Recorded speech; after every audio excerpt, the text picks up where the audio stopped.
Welcome to Conversations Live. For more than a decade, we've brought you the best in books, entertainment, celebrity interviews, and current events. When the movers and shakers of the world have something to say to you, they say it to us first. Here's your host, Cyrus Webb.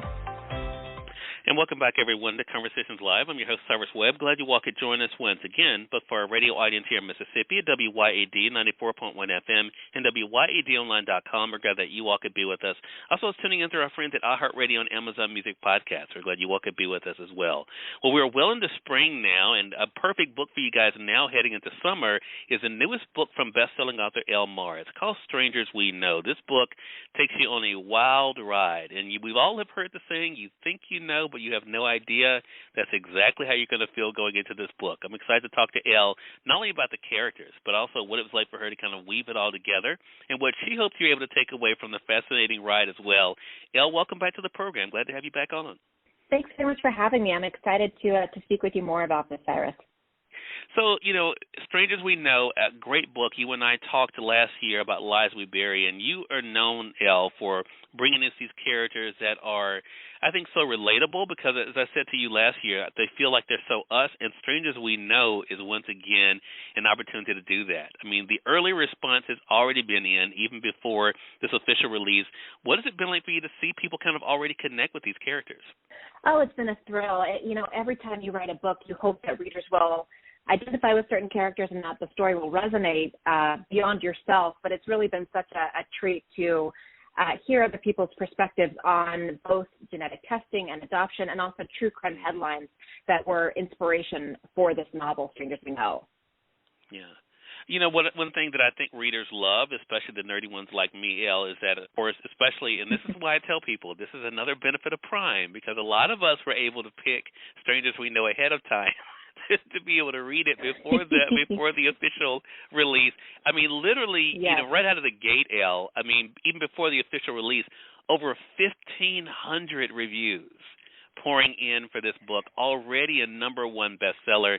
Do you still have those wow moments when you kind of think about not only the excitement that you bring us as readers, but also the way that we look forward to an Elle Marr book?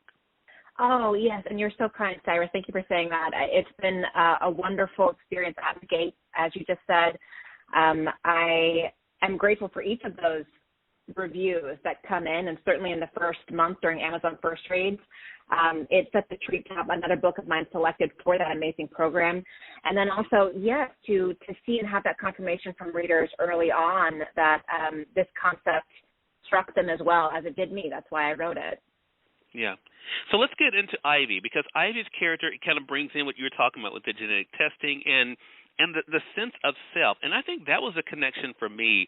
It's so funny. You don't know this about me, Elle, but my sister and I were actually, just actually related through our father. And she contacted me a couple of years ago, and she said, Cyrus, asked me if I would be willing to do a genetic test to see if we had any other siblings.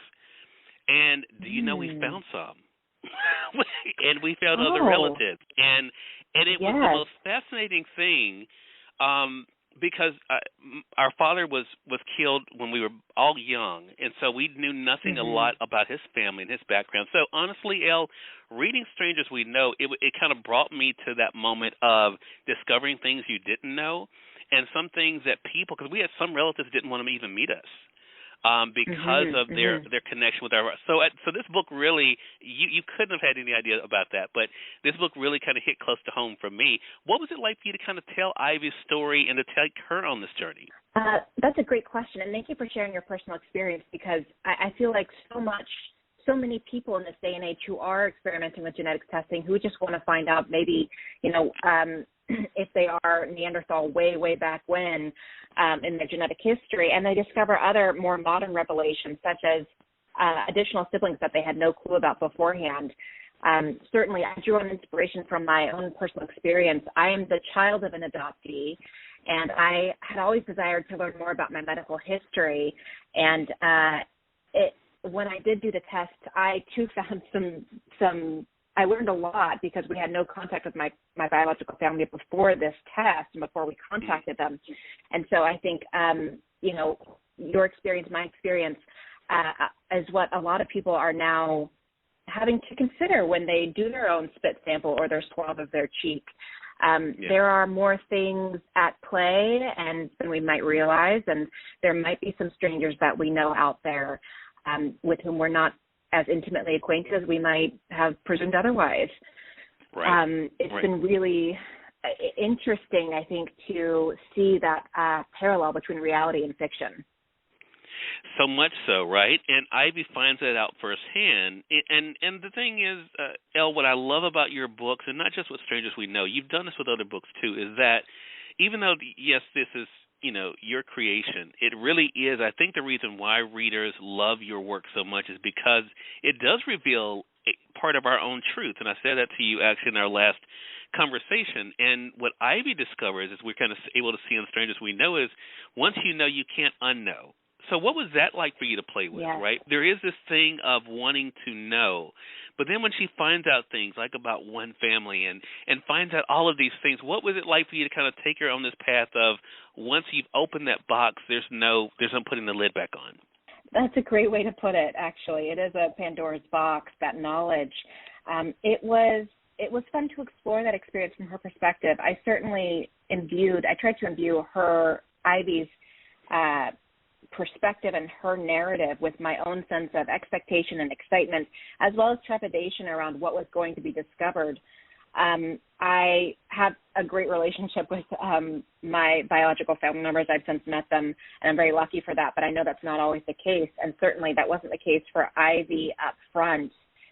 In Strangers We Know, she connects with her younger cousin and online, and then flies to meet her in Rock Island, Washington, where Ivy uncovers many more secrets about her mother's tragic fate, her father's disappearance, as well as the possibility that she might be related to a serial killer who has since been called the Full Moon Killer, who terrorized the Pacific Northwest in the 1980s. So obviously Ivy has uncovered a lot more than she expected in submitting her spit sample for, information around her medical history. I think that in exploring that experience, it really allowed me to tap into Ivy's sense of self and the strong relationship that she had with her adoptive family. That was important for me to demonstrate that even though she does have a unique experience as an adoptee and she's able to meet her biological family, she still knows that she was formulated and reared by the love and wisdom of her adoptive family, and she's grateful for that. Yeah.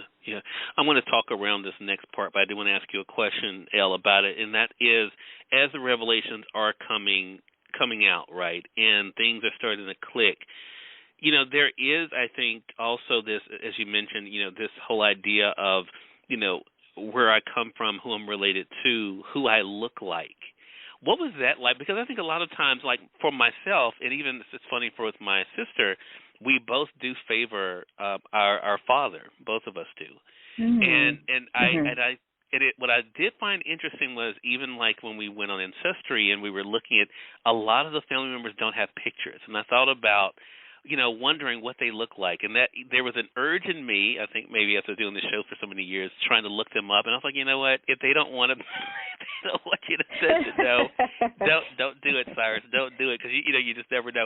What was it like for you to have that with Ivy, though, of someone telling her that she looks like her father, or has her father's eyes, or what was that like for you to kind of have her kind of been shown that connection? Yeah, that was, I really tried to lean into what I thought was Ivy's psychology, which is, she's actually just lost her adoptive parents. They both succumbed to separate illnesses, which is what is driving her to seek out more information around her own medical history in the genetics test. And so it's wildly exotic for Ivy to be told that she resembles someone and to know biologically that it's likely true. I think that's an experience that some adoptees have, and at the same time, it's something that I have. I am not adopted, but I am mixed race, and so I definitely favor my father, and I very much do not look like my mother. And for me, growing up, it was always interesting to see how someone might resemble one or both of their parents, because I really only resembled one of mine myself. Mm-hmm. It's the beauty and the excitement of genetics. You never know what's hiding in your recessive alleles. Right. And it's funny too, I thought about too, Ivy, that you never know what you'll take away from whom, right? And I think that's the other thing that makes this book so intriguing as people are reading it. I want to say, for those who are just tuning in, either on the radio side or online, you're listening to Conversations Live. We're excited to welcome back Elle Marr to our program today. Elle is celebrating her brand new book called Strangers We Know. It's available now through our friends at Amazon.com or through your favorite local bookstore. Already a #1 bestseller. We're talking with her about the main characters. You actually, in the book, and kind of talking about this experience, I've heard over the years, Elle, about writers say what a solitary experience that writing can be, and how this part kind of, is you kind of coming, back to us, and being able to give us this book. But you also talk about the difference for you, especially because of the pandemic and everything. What was it like for you to kind of have that connection during what was a time of disconnect for so many? Yes, and that's another great question. Truly, writing is a solitary process, because for me, I'm sitting in my office and I'm writing, or I'm sitting at my kitchen table with AirPods in and with white noise. And, I'm in my head, and I don't often think about the environment around me. I'm thinking about the environment that I'm mentally visualizing.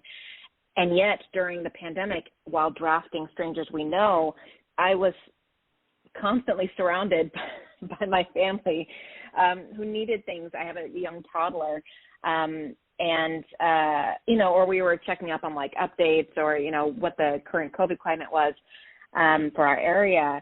And so it took writing from a very solitary place to a much more social and diverse environment than I'm used to creating in.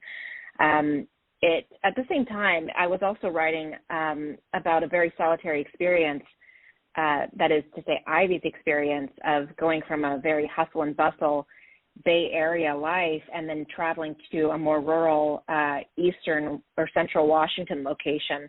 So there were definitely parallels in my experience of writing and also living a much different writing experience than I normally do. Yeah.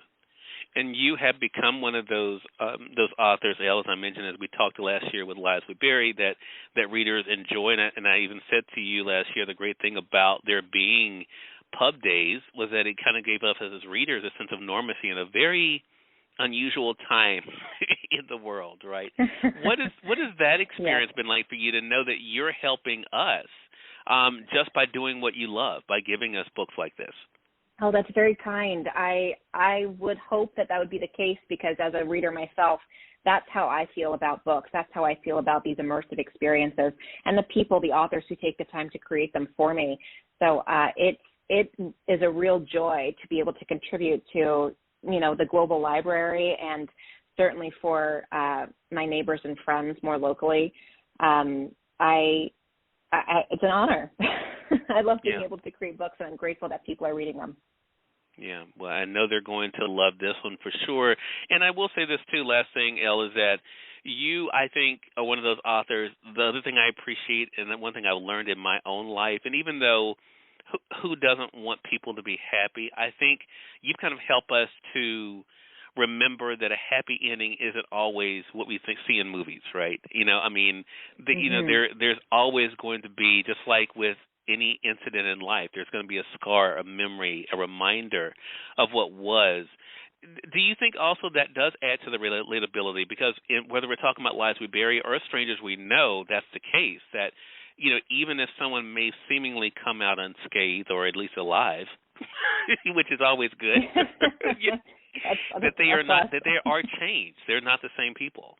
Absolutely, and I firmly believe that. I witnessed that in the world today and my own life, and I think to anyone that might think for a more clean-cut, happy ending, there are genres for that, definitely. Yeah. But also, is that truthful to life? How can we know that we're happy if we haven't experienced some kind of hardship, right? How do we know what we're living is joy if we haven't experienced the other side of that? Certainly I think the lack of joy amplifies the moments of happiness, and I think I tried to do that with Strangers We Know, to take the reader on an up and down journey that really demonstrates the depths of Ivy's journey, and then also the highs that she experiences at certain points. Yeah, what a great point, and what a great read. Again, everyone, Elle Marr has been our guest. Her newest book is Strangers We Know. Get your own copy either through our friends at Amazon.com or through your favorite local bookstore. And Elle, congratulations to you. How can our audience stay connected with you? Absolutely. I'm on social media, on Facebook, Instagram, TikTok, and I also have my website, ellemarr.com, for anyone looking for more information. All right, Elle. Well, congratulations to you again, and looking forward to our next conversation together. Thanks very much, Cyrus. I appreciate it. You're more than welcome. And we thank your audience for tuning in to another great segment of Conversations Live.